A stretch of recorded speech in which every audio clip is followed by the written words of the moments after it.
কাপড় উঠাচ্ছে, কাপড়। সন্ধ্যাবেলা, বিকেল হয়ে গেল, সন্ধ্যা হয়ে গেল, দেখতে পাচ্ছ। তো এদিকে এদিককার নজারা কেমন, ছাদ থেকে ভিডিও করছি, দেখো কেমন লাগছে ছাদের উপর থেকে। মেঘের এগুলো শুকায়নি,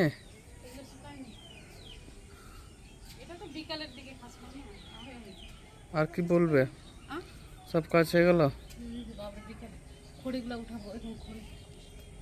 কত কাজ করছে, কত কাজ করছে গরমের মধ্যে। কেমন হয়েছে শরীরটা, ঝরে গেছে, ঝরে।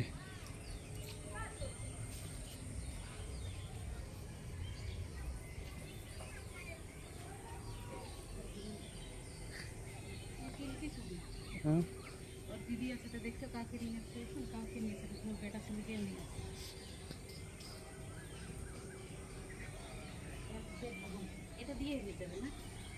এটা ছাতু বানাবে দুটায়। না, এটা তো ওই পূজার জন্য আটা করতে হবে না, লুচি ভাজতে হবে। হয়ে গেল তো, চলো।